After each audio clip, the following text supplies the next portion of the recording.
Hello, college sports fans across the great state of Michigan and beyond. You are listening to Union of the State podcast, the only podcast bringing you fan-driven insights into the hottest rivalry in college sports, the Michigan Wolverines versus the Michigan State Spartans. I'm Chicago Joe, and I'm joined alongside my cousin, good guy Rick. And Michigan is headed to the college football playoffs for the first time ever. And it feels great to be a Michigan Wolverine, Rick.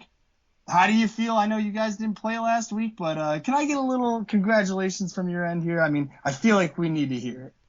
Well, in the theme of this podcast, that is the union of the state. I will give you your roses. Congratulations to the Big Ten champs, your Michigan Wolverines. And if we could afford the rights, we'd drop a little Queen's We Are the Champions right now for you. Because you guys earned it with a throttling of an Iowa Hawkeyes team that didn't really come to play for a Big Ten championship. Well, whenever they tried, Michigan made sure to pound them into the dirt as the Wolverines took a smashing 42-3 victory.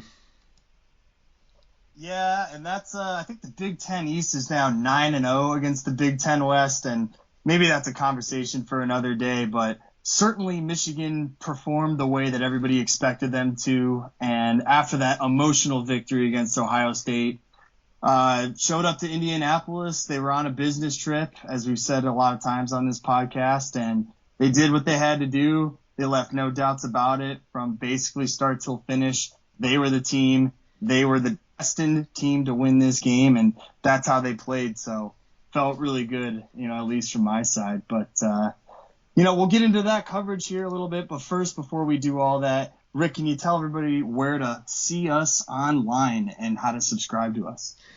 Well, the main platform is on YouTube under the Good Guy Rick, R-I-C, YouTube channel.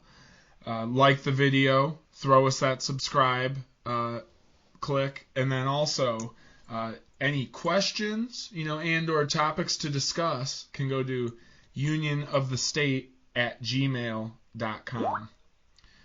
We will be coming back to the Spotify platform, just trying to get a couple things situated in that regard, but ultimately that is where to find us on YouTube.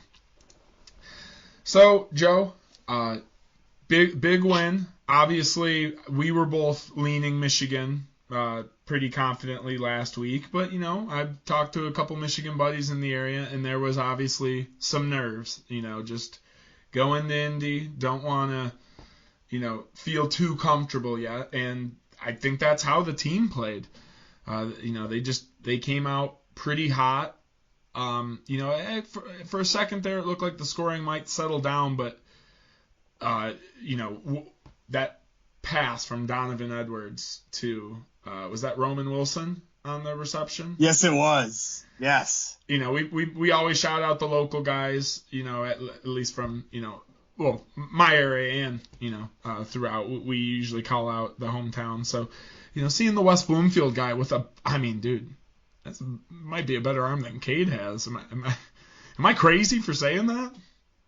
That was a dime. He put it right on the money. The guy didn't even break stride, and he also took a targeting penalty, by the way, which wasn't called, but he let that ball go, and then he got a fucking shot to his dome, took it like a man, got off the turf, and then ran down the field to celebrate his beautiful reception. Do you think it's because he's not a quarterback? Like, is that specifically why they just didn't call it? Because I think technically in that situation he is a running back because they lateraled the ball, so exactly. He's like a running back. Yeah. But give me a break. I mean, this is something in college football they're so quick to call. How is he not going to get at least a head-to-head penalty right there, which is all it had to be because it was head-to-head. Not to mention the fact that it was completely late, but yeah, we won't even get into all that. Yeah, luckily he got up and was, as hyped as could be with a literally perfect pass and throw. I mean, he led him, and I think even Edwards threw it on the run himself a little bit there. So, just wild athleticism. But what was your feeling? I know we've said things like business like all season, but they got some style points on this one. How did Michigan have you feeling on that night? Obviously feeling just ecstatic because this wasn't a game where Michigan was expected to face much resistance, and they didn't, and they played like they were supposed to. Just from start to finish, really was impressed with the Michigan effort. The game was close in the first quarter, which is how it's kind of been for Michigan all year long, and I'll get into that a little bit later. But they had a quick 3-and-out, and Iowa marches down the length of the field. Basically the worst start that we could have hoped for, Rick. And then they missed the field goal, and everything from there was just all Michigan. Mm-hmm. But I think the biggest thing for me that stood out in this game was kind of my biggest fear all along, where I said this multiple times, where I'm not really worried about the execution of the players, not really worried about the defense. My biggest concern all year long has been the play calling that Michigan has on offense. Because for me as a Michigan fan, I've seen so many years under Harbaugh where even where we may have had a better team, we somehow found ways to lose games. And ultimately that just comes down to coaching. Michigan in this game outcoached Iowa and outplayed Iowa. But what the game signified the most for me was how they coached it. And it's probably something similar to what happened against Ohio State. You may have noticed this week that Josh Gaddis won an award for being the best top assistant coach in college football. He's the best assistant coach. It was the Broyles Award that he won. And frankly, I'm very, very happy for him because Gaddis, when he came in 2019 and also in 2020, didn't really see that explosive, dynamic Michigan offense that everybody kind of expected him to bring. And whether that was just the quality of players that he had at his disposal or just the fact that Harbaugh really wasn't ready to relinquish sort of that Michigan identity that we want to run the ball first, this is the first year, and especially in the past few games, where you really see Michigan's offense morphing into a top-tier offense. Put up 42 points against both Ohio State and Iowa. Probably not as impressive against Iowa, but keep in mind, they still had a really good defense. Ohio State is obviously no slouch as well. But Michigan has really started to pour it on in these past few weeks. And over 50 points against Maryland as well. So it's very nice and refreshing to see a Michigan team that definitely still depends a lot on running the football as their identity sort of start to morph into a top-tier offense. As a casual fan, Rick, I mean, do you see Michigan being able to compete with the likes of Alabama and maybe even some of the other teams in the past, like Clemson, that put up a bunch of points, or do they still kind of resemble that's just sort of a little more pedestrian because they do run the ball a lot? If you had asked me this before Alabama played Georgia this past weekend, I would, I honestly thought Alabama did not want to face Michigan. And now they all of a sudden, kind of like when Ohio State clicked earlier in the season, it seems like Alabama's back on. That being said, I mean, this is a high-level defense with a secondary that's playing outstandingly. And, that's obviously what was probably the biggest concern coming into the season for Michigan was how their secondary was going to hold up. They're playing very well. Two NFL, I'd say they go in the first two rounds easy in Hutchinson and Ajabo and the pass rushers they have. And then, just solid depth when it comes from the middle linebacker position through the middle of that line. So all in all, I think this is a team that can compete. Now, if we're talking like that super Trevor Lawrence Clemson squad, was that one his sophomore year? Maybe that, I still feel like that is one of the better college football teams, or like LSU's national championship team.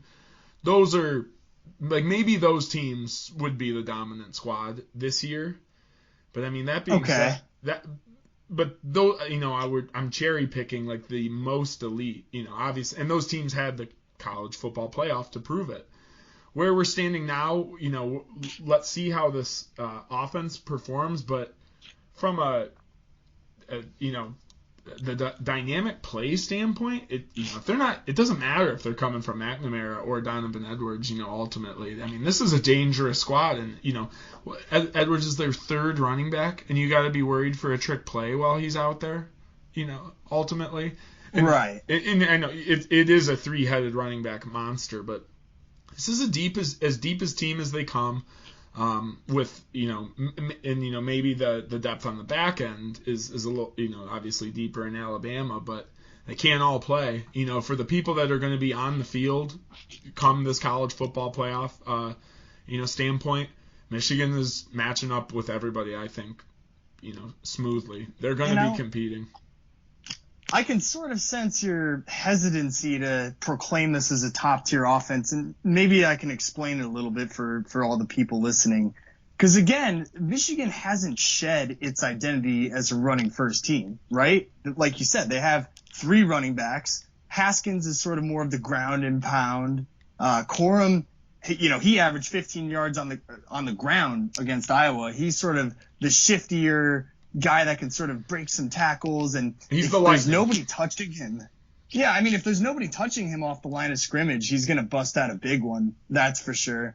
And Edwards is obviously mixed in there well, and that bodes well for Michigan because he's only a freshman, and he is from your hometown, West Bloomfield. So, a lot of positivity. Michigan hasn't shied away from its run game. What makes this team different from other teams that Harbaugh has had before is that, yes, the running game is still always present, but they've used the running game to set up so many more plays than they have in the past.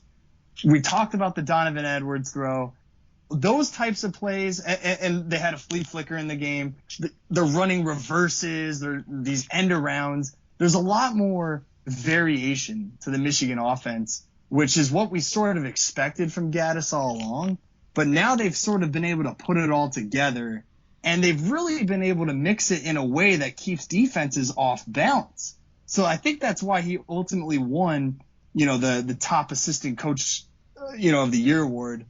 Really, it could have gone to all of our assistant coaches, namely our offensive line coach, Sharon Moore. I might be mispronouncing that.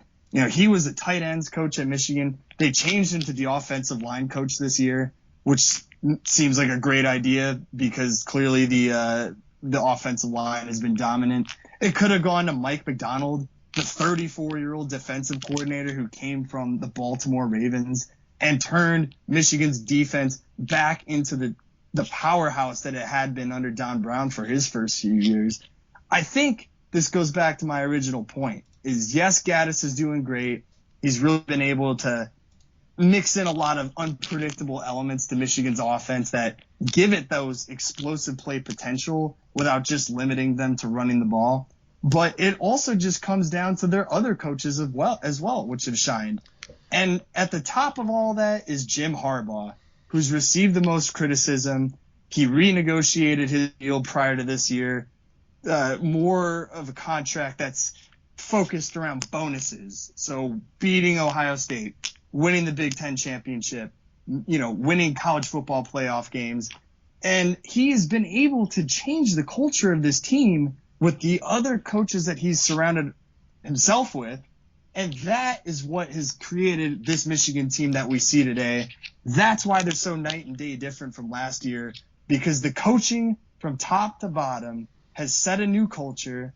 They've done some different things. That's why this team looks so much different than it has in years in the past. That offense is dangerous. The defense is dangerous. And the biggest reason that all of those teams can play, or all those different phases of the ball can play so well together, is because there's finally a sense of leadership at the top.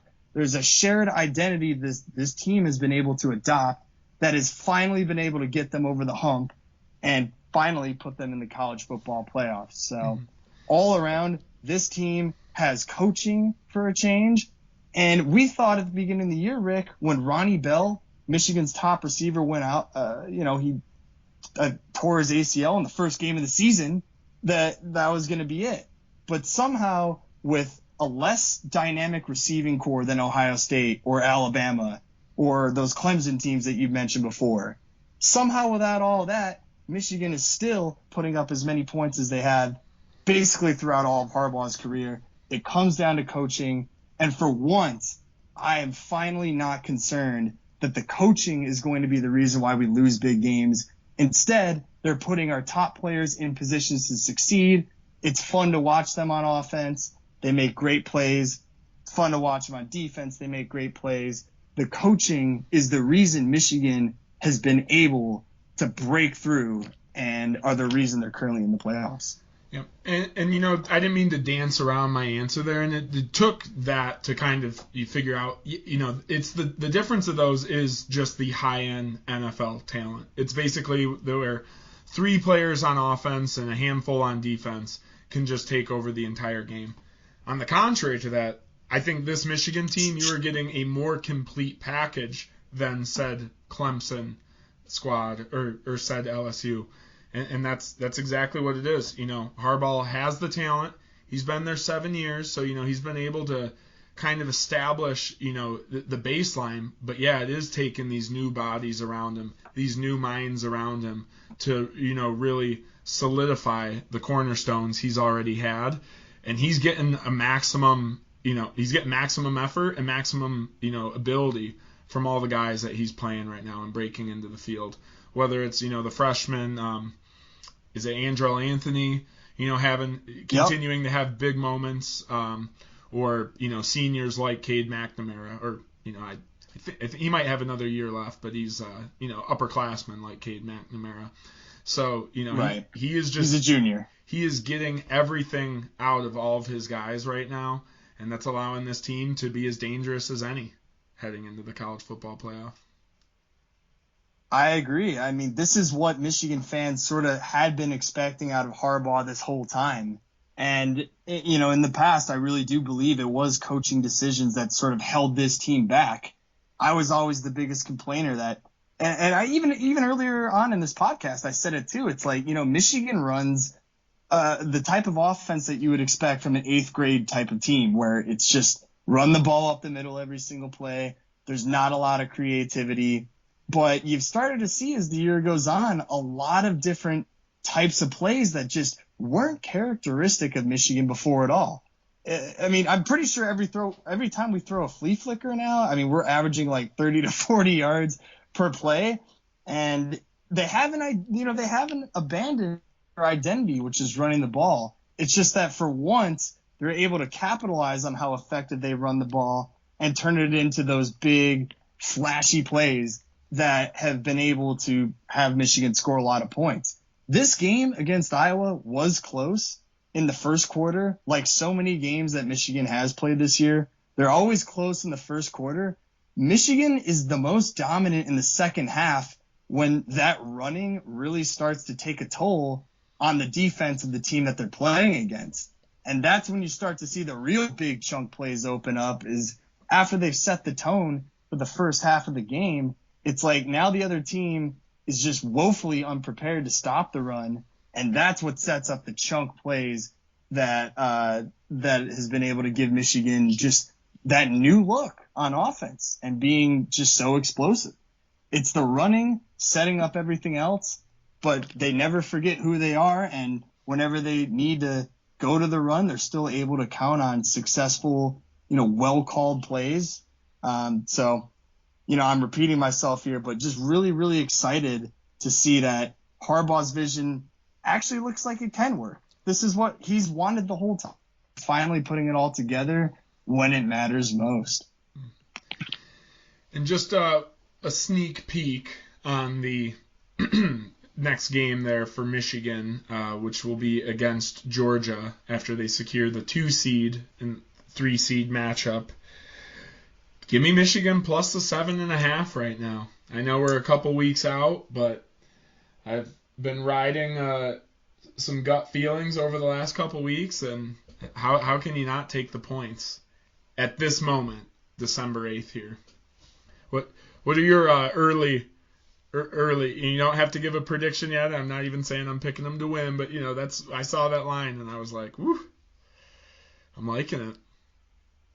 Yeah, that line is frankly a little disrespectful, and there's a broader conversation to be had about SEC bias in terms of selecting the top 4 teams, selecting the Heisman, which we'll also get into a little bit later here on this show, and in general, just the bias that people place towards the SEC.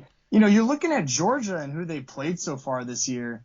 It's similar to how the Big Ten West is really bad, right, compared to the Big Ten East. If you look at the SEC East, it's night and day, the teams that are in the SEC East versus the SEC West. And just looking at Georgia's schedule, all the teams that they played that at the time were ranked and at the time were considered really big opponents or whatever, just because they're in the SEC, they've all faded away. Like Florida's not ranked anymore. Clemson isn't that good, who they played in the first game of the season.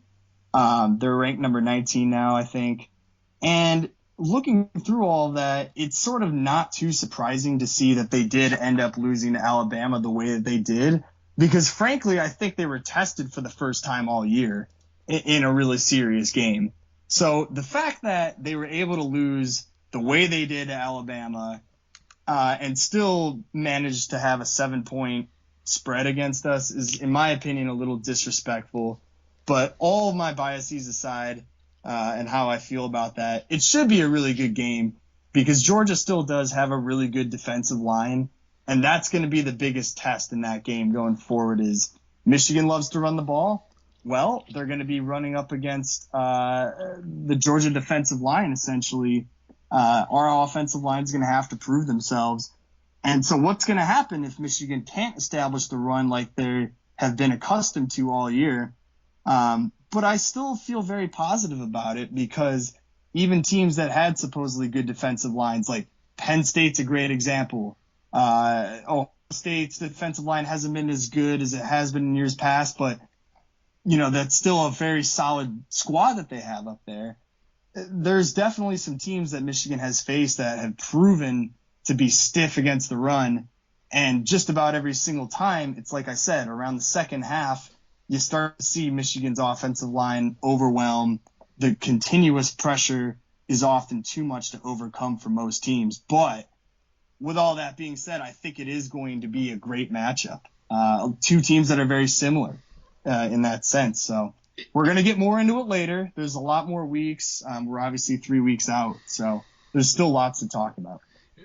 I was going to say, it sounds like you want to take the points, more or less. I'm taking the money line, baby. I'm not taking the points, but there yes, we go. If I were betting, I would do that just to be safe. I know a couple people too, just in my friend circle, have said, you know what, it's the end of the road. Like Michigan's proven that they can beat the Big Ten, which is weak this year. They'll take it to them. But I would just say what Lee Corso always says on game day. Not so fast, because I think Michigan has proven that they are not blinking.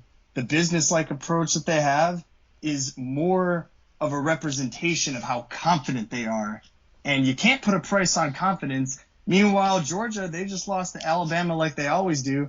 They're going to be reeling a little bit. They're coming off of a loss. They're not riding that emotional high that Michigan's been riding. And we'll see if that's a factor in this game, but it's college sports, Rick.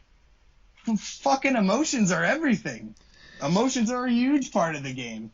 And that's not going to be good for Georgia if they're coming out licking their wounds. And Michigan, on the other hand, is riding another incredible streak in this otherwise great season.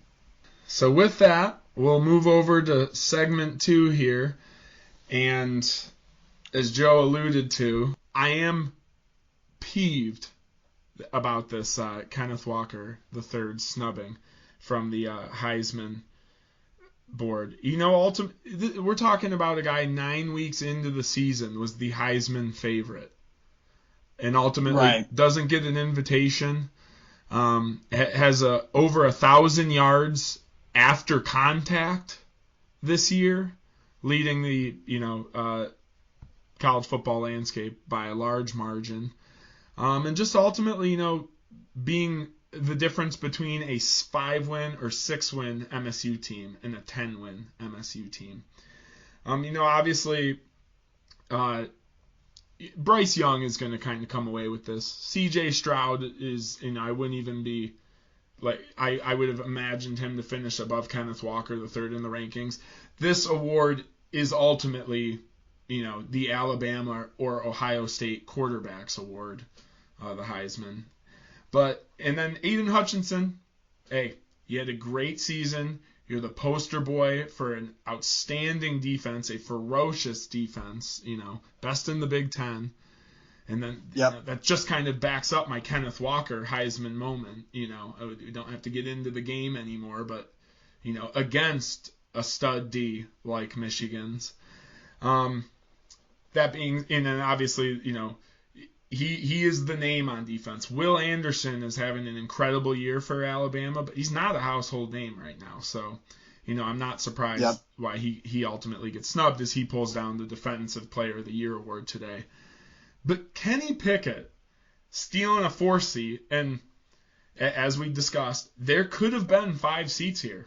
Kenneth Walker could have got an invitation, and ultimately it wouldn't have changed anything on how the votes are done. Him not being there means he wouldn't have won it if they had a 5th chair. So ultimately, it just feels a little, that's the disrespect. That's what I was looking to most this year. And they're holding MSU's 2 losses against him. Where obviously Pittsburgh has 2 losses to Western Michigan, that school out in Kalamazoo, and then a Miami team that Kenneth Walker frankly took it to by himself. For sure. I've never cared much about the Heisman. For all it's worth these days, it's a total popularity contest. I love Aiden Hutchinson, don't get me wrong, but I don't understand. I just didn't think that it's hard for me to say this, right? Because he won the Big Ten MVP, winning this past weekend for us. I still just think, yes, I agree. Kenneth Walker should have been this without a doubt. It's a popularity contest. Offensive players, especially quarterbacks and running backs, are in the best position to get the most national attention because they're the ones that score the touchdowns. They make the flashy plays. And just putting it frankly, touchdowns scored are a lot more impressive than a couple sacks here and there. Not to even discount what Aiden Hutchinson has done, but I've come on the record on this show before. I really do believe that Kenneth Walker, even though he faded out towards the back end of the season, part of that was, injuries. He still should have been out there. He still should have had some of that recognition.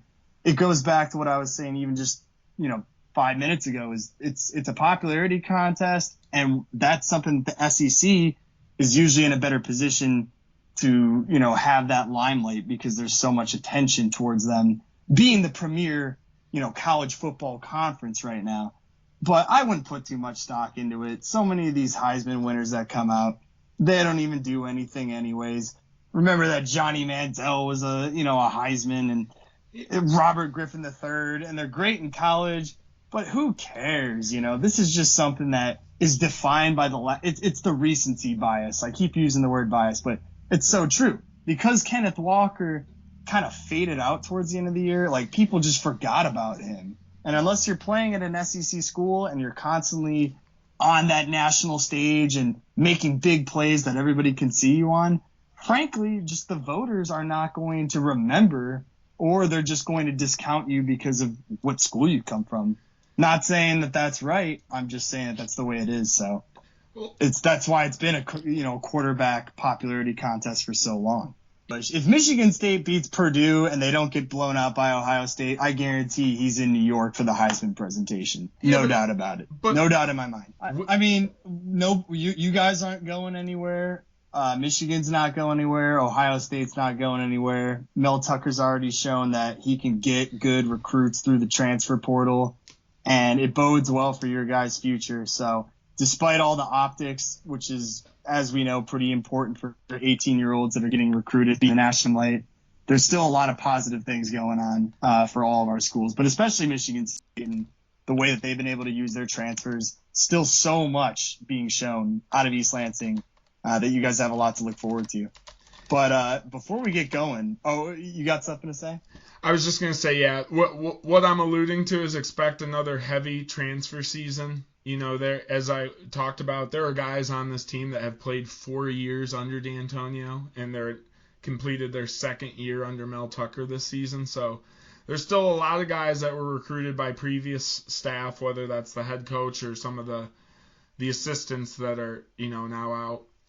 And with these guys coming in, the running back Berger, he's probably getting in the back of the line or the middle of the line at least to earn a spot at the running back position. But this linebacker, and if I didn't mention the name there, Jacoby Windman, he's expecting to play right away after I think he was the leading tackler at UNLV this season. So it'll be interesting to see how that affects guys like a Quavaris Crouch or Cal Halliday, the two current starting linebackers there. That is a position we're not deep in, and with Noah Harvey graduating, there's only Ben Van Sumeren, former Michigan player, behind those two. So you like to have four linebackers on a team, but ultimately, if you're MSU, like you said, this transfer portal's rolling. I'd expect at least 10 or about 10 guys transferring to the school, and we already have 9 since the start of the season, with that being 3 that were mid-season transfers. So yeah, those 6 here at the end. And not to skip over it, but we're gonna jump back to that Mr. Kenny Pickett, number 4, Heisman number 4 as we'll call him right now.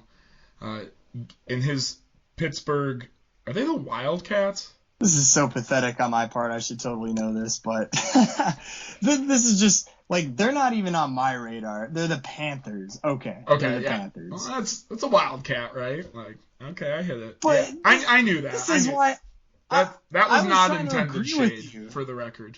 I was trying to agree with you. Like, who does Pittsburgh play? The ACC is a joke. If Clemson isn't on top, which they weren't this year, like Pittsburgh versus Wake Forest, that was probably the one, conference championship game this whole past week that nobody really gave a shit about. And they're a Power 5 conference. Like, you got to be kidding me. You already mentioned the losses to Western Michigan and Miami. And it's like, you know what? This is absurd. Like, why are we putting this quarterback who had 2 losses over a running back who was on a team that had 2 losses? It just comes down to quarterbacks come first. And that's not to take anything away from Pickett, but, you have to be able to evaluate. As the quarterback, you're the leader of your team. You have the most control over your team's destiny. So don't understand any of those decisions that were made. But they like that fake slide. That fake slide sold them. And they were sending Mr. KP down there. And, it's a quarterback, it's a quarterback heavy room there, but ultimately they're involved on every offensive play, so a lot of highlights to draw from, and even in these games you see that they put 34 up against Miami and 41 against Western Michigan and still lost that game somehow. So he's got the numbers to back it. And why don't we just get into it though real quick? Like, Michigan State is being matched up against Pitt for the Peach Bowl. I know on the last episode, Rick, you talked about your predictions. You thought that Michigan State Notre Dame would have been a good matchup in the Fiesta Bowl. Real quick, just talk about, are you a little surprised at what happened in terms of who you're playing? And then why don't you get into the game just real quickly, because we'll have more coverage later, but wanted to just get your quick take on that. It's a little bit of shade, but I don't feel any bit disrespected by it. Like some local media is trying to, tell MSU fans they should feel about it. But, it's an easier game ultimately, and truthfully, I didn't think Notre Dame was that tough of a game, but I think this Pittsburgh game is a little easier. You're on December 30th, but you have the 7 p.m. time slot all to yourself. So that's the pro with this game.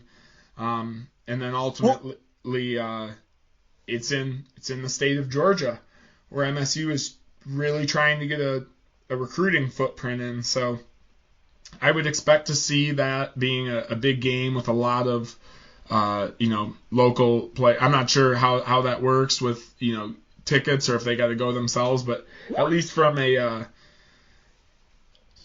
traveling standpoint, MSU plans on being very present for that one, just to let some of those Atlanta recruits that could be in the area, see what that school's all about.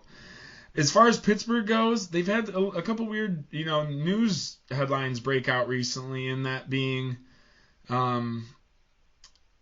Kenny Pickett might sit out this game, and that's coming on the heels of their offensive coordinator resigning suddenly, saying he's not going to be coaching and taking the offensive coordinating job under Scott Frost at Nebraska. So it could end up being a little bit uglier for Pat Narduzzi, MSU's former defensive coordinator, who is the head coach at Pittsburgh. And they got Wake Forest last week, but they've never seen Kenneth Walker, even though he's a former Wake Forest player. So with all of MSU's starters expected to play, who have been available, Jalen Naylor's the question mark, and Jared Horst is a big question mark. It looks like he's off the team for the time being right now. That's our left tackle who hasn't played since the Michigan game. Who did get an honorable mention on the third team for the Big Ten, the only Spartan O-lineman who got on any of those three teams.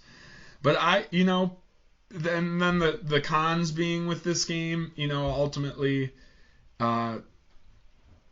it really just that, standpoint of you're not on New Year's Eve. So that, I guess there's a little bit to it of that, but now I just got to take New Year's Eve off and, watch this game. So overall, pretty excited. Could end up being a less than interesting game, but anyway, we'll take it.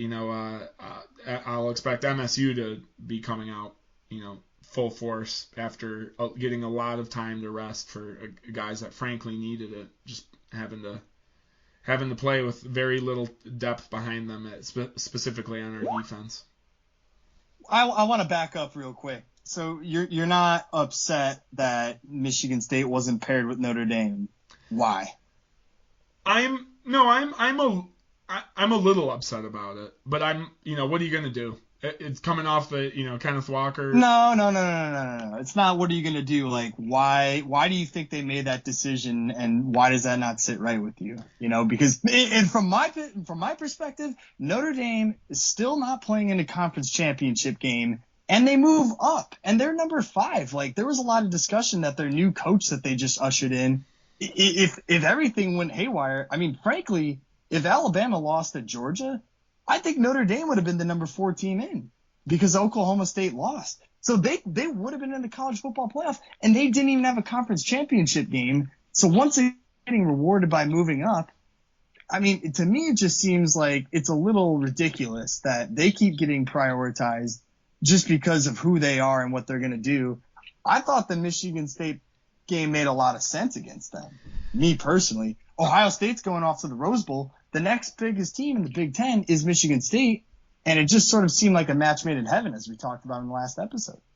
Yeah, you'd think with Michigan doing so good these last couple weeks, that would, I'd not say bump Michigan State up, but not allow them to, they really gripped them in at that 11 spot. And with Baylor ultimately beating Oklahoma State, that was threatening the college football playoffs, I think they ultimately just got lazy and started matching them up based on those, college football rankings where, State's 11 and Pittsburgh's basically 12 or 13, depending on where you see it. So I agree, and that's my point, is that because of even though Notre Dame didn't play a game, they're going to move up. I mean, let's not look at the rankings. The top 4 matters. Everything else should just be subjective at that point. They should just be able to look and say, here's the teams that should be playing against each other. Because if they're really just going to match up the number 5 team versus, whoever, whatever the ranking is for, I'm drawing a blank now, then really they should just expand the playoff format to teams and just do it like that, because that's stupid on my part. I think Michigan State deserved that matchup, and really they shouldn't be ranked at number 10 the way they are, because yes, the Michigan loss, or the win against Michigan was huge, they're obviously going to the playoffs. The loss against Ohio State's not a bad loss. I mean, the way they lost it was bad, but that in itself, to me, sort of indicates that there may be something else going on. I really believe that Michigan State deserved more for what they actually got.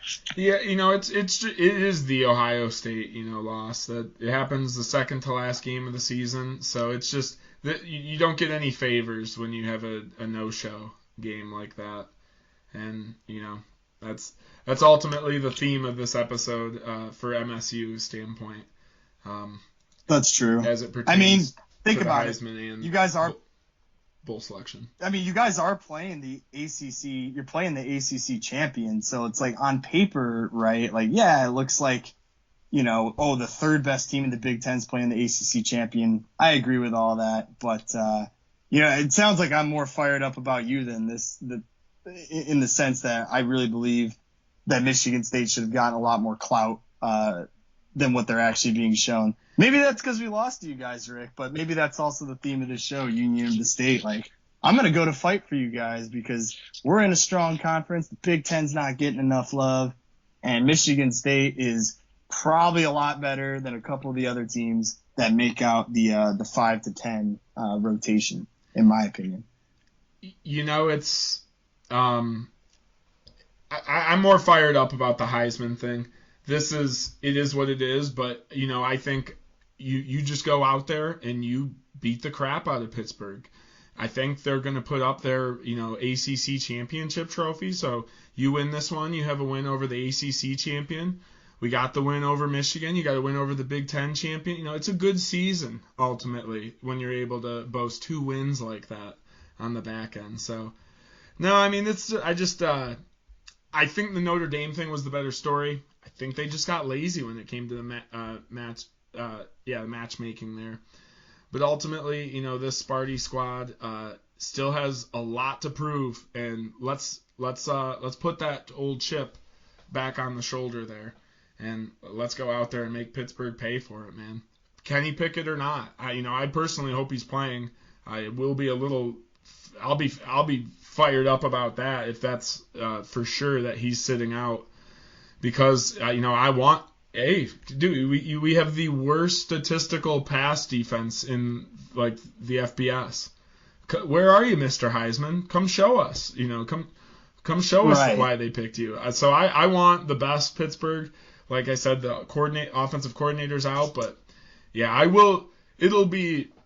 it's kind of a bum bowl if Kenny Pickett's not going there, and then we don't, obviously not getting Notre Dame. I wanted a tough match, and this could be, not to say a cakewalk, but this just you could be getting a first-time quarterback. You still got Pittsburgh's D, but which the Pat Narduzzi storyline is lame. They're gonna say that 100 times in the lead up to it. Yeah, I know they are. He had some awesome defenses, some of the best ever at Michigan State, but there's no bad blood there. The guy's not looking to get a win over Michigan State, or D'Antonio's not there. That's the guy he's under. I don't believe there's anyone from a coaching standpoint that maybe Harlan Barnett. There was some maybe at the same time they were there, but Barnett left for FSU for a while, so it's. It's basically a different team, but ultimately we'll get into it when we get to those episodes. But there's a little less sizzle on it, but hopefully it can just be an offensive performance to kick off the New Year's Six Bowls there. True. And maybe we'll have a conversation about it later that there's the trend in college football that those that know that they're going to be drafted in the NFL, they sit out sort of those last few games, whether it's the bowl game or the playoffs or whatever it is, but they don't want to get hurt and potentially ruin their draft stock. And I can understand that. The only last thing I'm going to say is Ohio State's playing Utah in the Rose Bowl. Ohio State is 6 and Utah is 11. That's a difference of 5 teams. I still don't see why Notre Dame at 5 can't be playing Michigan State at 10. That's the same difference. And we all know it's going to be the more competitive game, too. It's going to be the Notre Dame-Michigan State as opposed to Ohio State, who's going to take Utah. pretty handily, I guess. But and that's Utah winning themselves into that one, correct? With beating Oregon, which everyone more or less had them, slotted to win.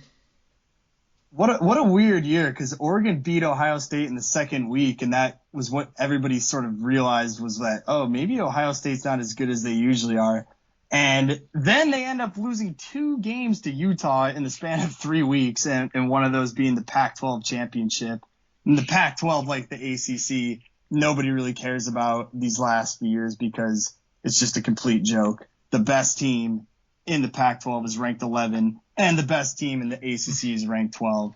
So with Michigan State being a 10 ahead of both of those teams, like I'd like to see them punch up and play some of the teams above them as opposed to what they were ranked at. And that's why I'm fired up for you guys, because they deserved a chance to fight somebody stronger than them and really prove that the Big Ten is just about it this year. And, the fourth rivalry trophy being on the line, I really just thought was going to be the story that, you needed to sell that game ultimately. And it would, like I said, Notre Dame is a better team from a talent standpoint than Pittsburgh. So,